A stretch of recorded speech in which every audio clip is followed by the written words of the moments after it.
Está começando mais um episódio do podcast Indústria do Futuro, o podcast que ajuda as indústrias a serem mais eficientes, abordando temas sobre a inteligência artificial.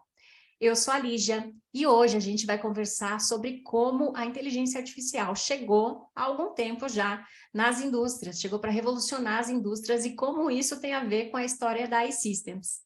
E para falar sobre isso com a gente, para contar essa história, eu quero chamar o Danilo Ala, ele que é um dos fundadores da iSystems e hoje ocupa o papel de co-CEO, responsável por toda a operação do LIF, a nossa solução de controle avançado de processo com inteligência artificial.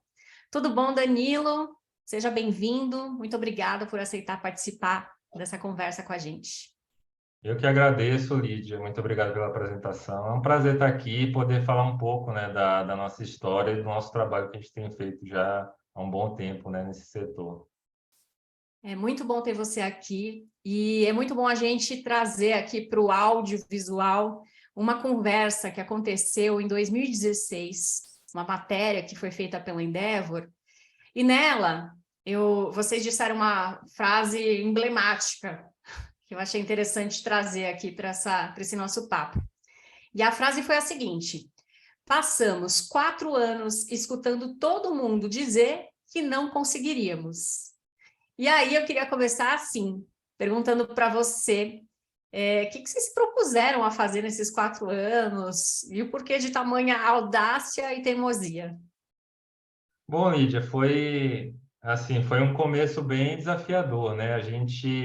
Isso lá em 2007, quando a gente começou a empresa, a gente era recém-formado, a gente tinha pouca experiência no mercado, mas a gente queria muito, já tinha um drive de aplicar tecnologia baseada em inteligência artificial no mercado. A gente escolheu o mercado industrial, né? E a gente levou 4 anos para realmente colocar o produto no mercado, né? E durante esse processo, assim, a gente não teve muito incentivo, né? Os incentivos vinham da família, porque a gente sempre escutou, olha, o risco tecnológico é muito alto, não tem mercado para o que vocês fazem, ninguém vai investir nesse tipo de solução. E a gente escutava isso de gente que tinha 10, 20, 30 anos de mercado, né? E, pô, a gente foi muito teimoso em manter a direção, né? Ou a gente olhando para trás, a gente vê que a gente executou exatamente o plano de negócio, né? Na época a gente fazia um plano de negócio bem clássico e foi o que a gente acabou executando. A gente simplesmente usou isso como um combustível, esse discurso de que não vai dar certo como um combustível e nós fomos em frente, né? A gente tinha uma visão de que se a gente fosse transparente com o cliente quanto aos riscos e potenciais retornos, a gente acharia empresas dispostas a apostar, né? O nosso desafio foi achar as empresas que queriam investir, que queriam tomar esse risco de trazer uma tecnologia nova, né? E foi assim que a gente conseguiu os primeiros clientes. Acho que isso foi o mais importante, né? Foram ter aqueles primeiros que apostaram na gente. Para colocar todo mundo na mesma página, eram 3 fundadores que estão até hoje, né? Você, que está à frente do LIF, o Igor, que está à frente do Calix, e o Ronaldo, que está à frente da inovação como um todo na empresa, né? Como é que Exatamente. era? Vocês eram colegas A, de faculdade? a gente se formou junto, né? A gente era da mesma turma de engenharia de computação e a gente estudou. Eu morei junto com o Ronaldo desde o começo da faculdade. Depois, nós 3, quando a gente abriu a empresa, a gente morou junto, então a gente dividiu uma casa, né? E a gente dizia que a gente trabalhava 24 horas por dia. Se a gente não se matasse morando junto, era sinal de que a empresa ia dar certo. Então, esse foi o começo e foi assim que a gente conseguiu recurso, né, para a gente começar a empresa. A gente começou uma incubadora na Unicamp e esse foi um processo paulatino, né? Na época não existia a profusão de fundos de investimento, de fundos anjo que existem hoje no Brasil. Então, a gente começou a empresa muito com o nosso próprio investimento, nosso próprio capital. Foi o que a gente se chama hoje de bootstrapping, né? A gente começou fazendo esse processo. com pouco capital e com pouco recurso, e a gente ia se apoiando em programas de fomento para conseguir alavancar, né? Então, a gente conseguiu programas com a FAPESP para ir investindo na inovação e a gente conseguir colocar a empresa de pé para rodar. Então, foi um processo bem paulatino até a gente conseguir aí o primeiro MVP e a gente conseguir colocar para rodar nos primeiros clientes. Momentos de muita resiliência e insistência, como acontecem com todos que começaram um dia, né? Exatamente, exatamente. Quando se é jovem, tudo é possível, né? É isso. E a gente pode dizer que vocês, e agora nós, a iSystems, participamos do movimento de apresentação da inteligência artificial para a indústria, né? Exatamente. Assim, na época que a gente começou, não tinha outras empresas, né, para a gente se espelhar. Então, nós somos os primeiros a trabalhar num setor que ainda não se chamava Indústria 4.0, né? A gente era um mercado dominado por grandes players, ainda tem um domínio grande, né, de grandes fornecedores aí com presença global, mas que tinha muito poucas startups, né? A gente começou quando o termo estava começando, o termo startup em si já ainda estava ganhando as mídias, né? Então foi um processo, como eu digo, um processo que tinha que ser o mais eficiente e eficaz possível para que desse certo. Então, a gente sempre focou em vamos fazer apenas um produto, vamos onde a gente vai ter facilidade de provar valor e de conseguir capitalizar a empresa para a gente conseguir fazer ela avançar, né? E hoje, assim, depois de 2007 para os tempos atuais, hoje a gente vê como que esse mercado evoluiu, não só assim o mercado de fomento, os fundos de investimento, as pessoas querendo também apostar nesse mercado, mas também o mercado ele amadureceu. Então, as empresas elas se tornaram mais preparadas para negociar com startups, né? Sempre foi um processo muito moroso. Então, uma startup ela não tem condições de executar um projeto e receber em 120 dias. Ela não tem capital de giro para conseguir operar no começo e muito menos aguentar a morosidade de uma grande empresa. Então, a gente viu que muitas empresas avançaram bem nesse caminho, o mercado em si amadureceu bem, hoje é muito mais fácil um grupo de pessoas criar uma empresa para atuar nesse setor, indústria 4.0, e conseguir executar provas de conceito, conseguir provar valor e conseguir fazer a empresa crescer. Hoje está muito mais fácil de executar. Posso imaginar, como vocês desbravaram terras inexploradas aí, né? A indústria que desconhecia ou pouco conhecia sobre startup, sobre inteligência artificial, e ainda não falava de indústria 4.0. Então, foi um caminho de vocês precisaram acreditar em vocês e precisaram convencer quem estava ao redor, né? Tanto clientes quanto investidores. É uma baita de uma história. E aí, pulando para os dias de hoje, e por todo esse movimento de transformação digital e de evolução da indústria, por toda a sua experiência e relacionamento com a indústria, eu queria que você contasse para a gente qual setor da indústria está fazendo escola, acreditou nisso e está mostrando como se deve fazer, né, com relação à digitalização e à tecnologia, e qual ainda tem um potencial maior de desenvolvimento? Bom, o setor, para mim, assim, o setor que sempre teve na ponta e ainda mantém a liderança nesse tipo de adoção dessas tecnologias é o petroquímico, né? São as indústrias que trabalham aí com refino e de petróleo. E aí seus derivados, né? E isso vem de muito tempo, mais de 50 anos atrás, os primeiros sistemas de automação computadorizados foram para trabalhar na indústria de refino, né? Então, é um setor que sempre foi atrás e sempre teve uma cultura de automatizar, de otimizar, sempre tem uma cultura baseada em dados. Então, os primeiros historiadores foram implantados também na indústria de refino.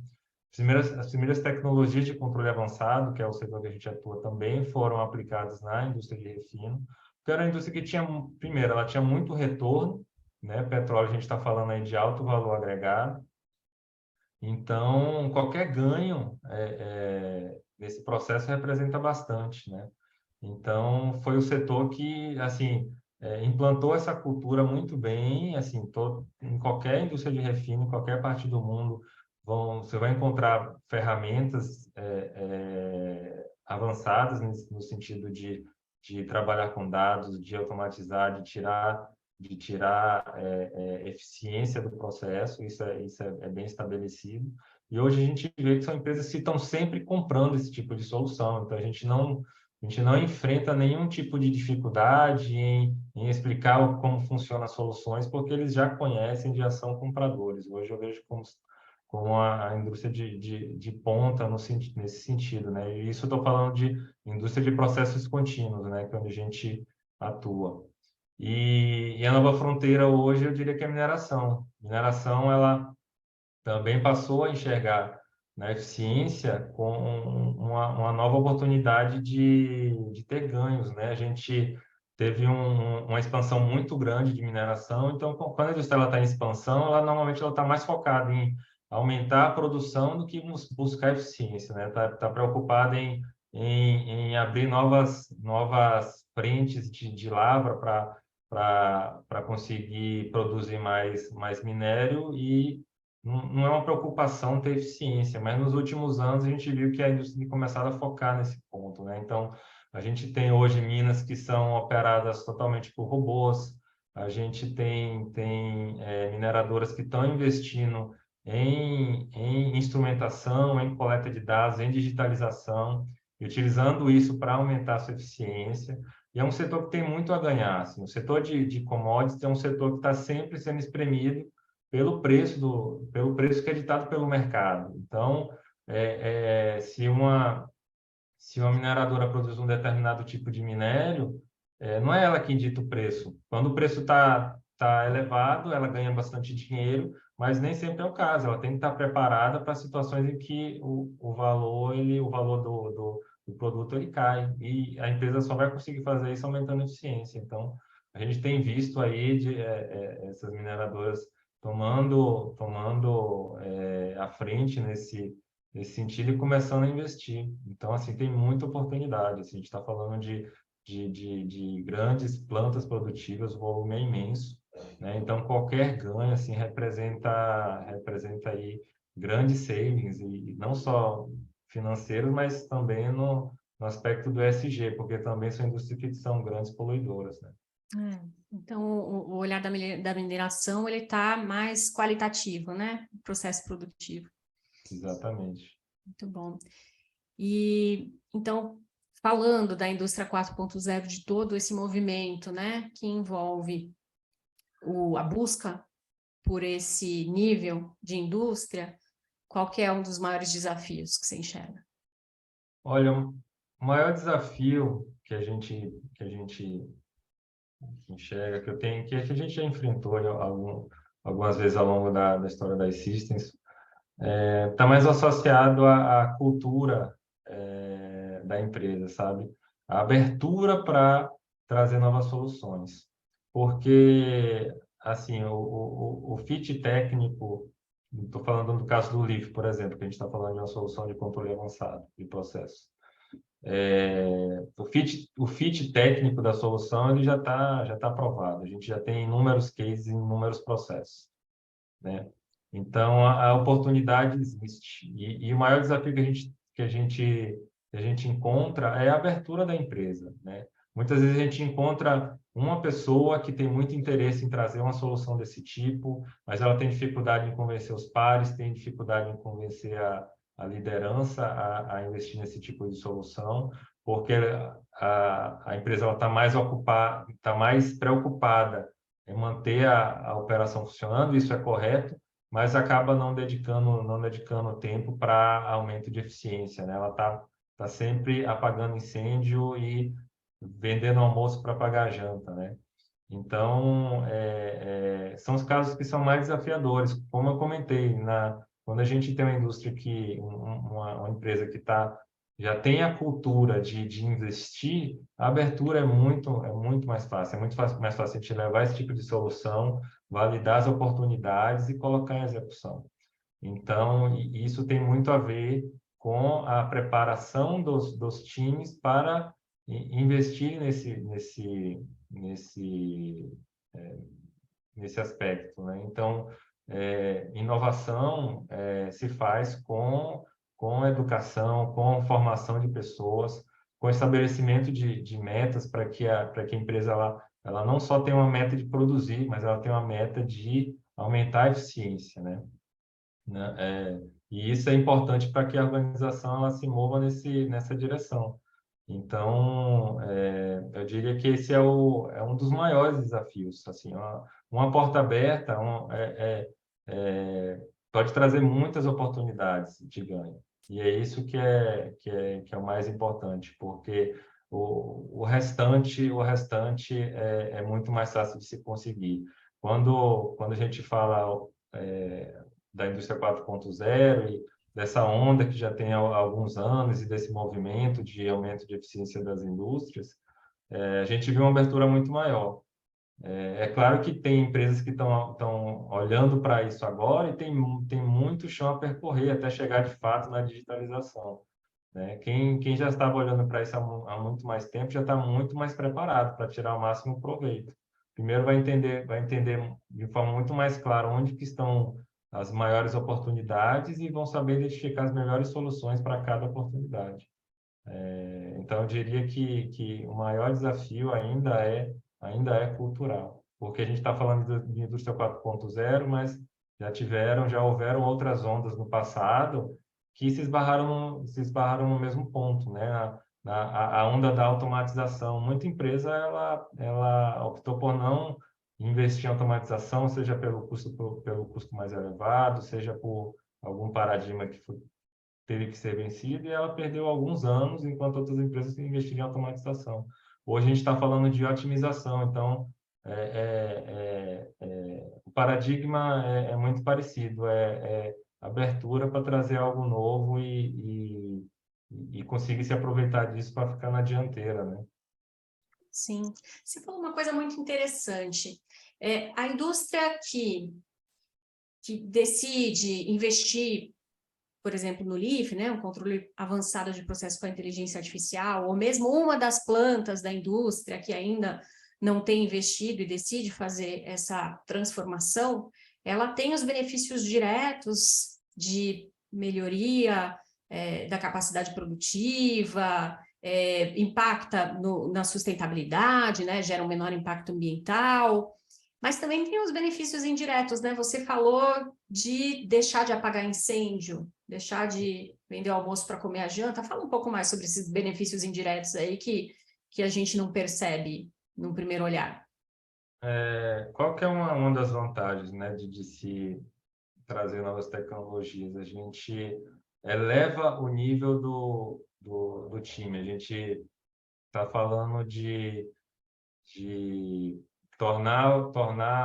aumentar a barra do time que está operando a fábrica, que está operando a planta, né? Então, em muitos casos em que nós executamos um projeto, bom, a gente não só instala o software e dá as costas e vai embora, né? A gente tem que fazer todo um trabalho de mapeamento do processo e de operação assistida e sustentação à solução, que o cliente ele tem que estar preparado no fim para tirar o maior valor possível.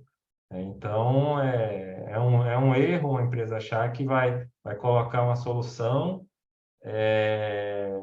vai deixar lá das costas e vai embora sem nenhum tipo de suporte, né? O cliente ele tem que estar preparado. Então, toda vez que a gente está executando um projeto, a gente trabalha com o time dos nossos clientes para que eles evoluam no nível de gestão.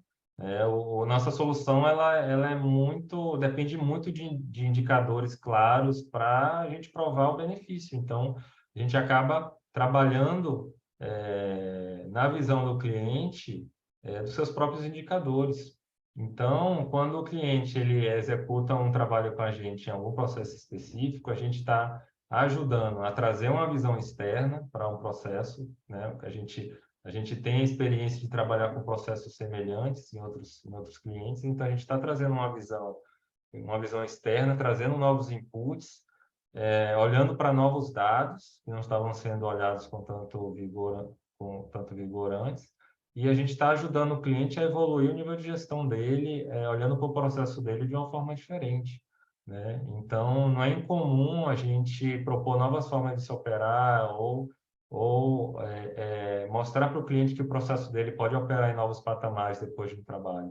Então, toda a experiência, né, que o cliente tem com esse tipo de solução, a gente está falando é como se fosse além do benefício que a solução está levando, a gente está falando de aumentar a barra do time, de educar o time, de trazer conhecimento, né? É uma das maneiras mais ricas de se amadurecer um time que trabalha com operação de processos. Uma das maneiras mais ricas é com a troca de informações, né? Então, tem setores que assim, as empresas elas não se veem como concorrentes, fazem esse trabalho, mas também, quando a gente tá falando de indústria 4.0, os fornecedores têm muito o que agregar. Então, a experiência ela é muito enriquecedora, e o time ele sai muito mais maduro, né? E a gente vê isso na prática, a gente vê isso tem clientes nossos com mais de 5, 6, 7 anos de trabalho conjunto, e a gente vê o quanto que evoluiu nesse período, e hoje o nível com que a gente trata os desafios é outro, né? A gente está caminhando ali como se fosse a pirâmide de Maslow, né? A gente tá caminhando ali do básico das Necessidades necessidades básicas, né? básicas, a gente está Uhum. caminhando para as necessidades mais estratégicas da empresa. Então, é nisso que a gente acaba, de certa forma, não planejada, mas é uma consequência, né? Então, Sim, a gente traz maturidade para os nossos clientes. sim. Acaba liderando o movimento de evolução, né? Que impacta em Exatamente. outras esferas e em outros indicadores para além daqueles dos processos, né? Em que o produto, o LIF, está inserido. Muito bom. Exatamente. Bom, para finalizar, tá muito bom o papo, mas esse é só o primeiro de muitos, né, Danilo? Para finalizar, queria pedir para você deixar uma mensagem para as indústrias que ainda têm alguma dificuldade, alguma resistência para essa digitalização. O que você tem de mensagem para passar? Olha, o que eu gostaria de trazer ainda seria como eu comentei um pouco mais cedo, seria dar o foco às pessoas, né? Ao time. Então, assim, eu diria para sempre buscar educar e formar essas pessoas, recrutar pessoas que tenham a mente aberta, que tenham essa vontade de melhorar o processo, né? De trazer novidade. Toda a experiência que a gente teve foi o ponto, assim, um ponto comum, não importa a vertical, não importa se a gente está falando de cimento, de mineração de papel celulose ou petroquímico que seja, a gente sempre se esbarrou nessa questão, né? Quanto mais maduro, quanto mais aberto a empresa para novas soluções, mais fácil é dela absorver e de ela evoluir com isso, né? Então, eu diria que o foco principal é criar essa cultura. Eu vejo que esse processo melhorou muito nos últimos anos. Muitas empresas estão muito abertas, estão deixando de olhar só para seu problema dentro de uma caixinha, né? E estão abrindo essa caixa e compartilhando os desafios. E isso, por mais que não exista uma solução pronta para aquele desafio, aquilo vai trazer questionamento, vai trazer outras propostas de solução e assim o entendimento daquele problema ele no mínimo vai avançar. Então tudo isso está associado à cultura, a estabelecer metas de inovação, metas de aumento de performance. Então eu diria que é cultural, acho que é o maior desafio. Então não tem uma solução mágica assim de você vai investir nessas ferramentas e você está pronto. Você tem que ter pessoas prontas, porque senão a tendência é tudo que você adquiriu ir deteriorando. Então, o seu time tem que estar preparado para isso.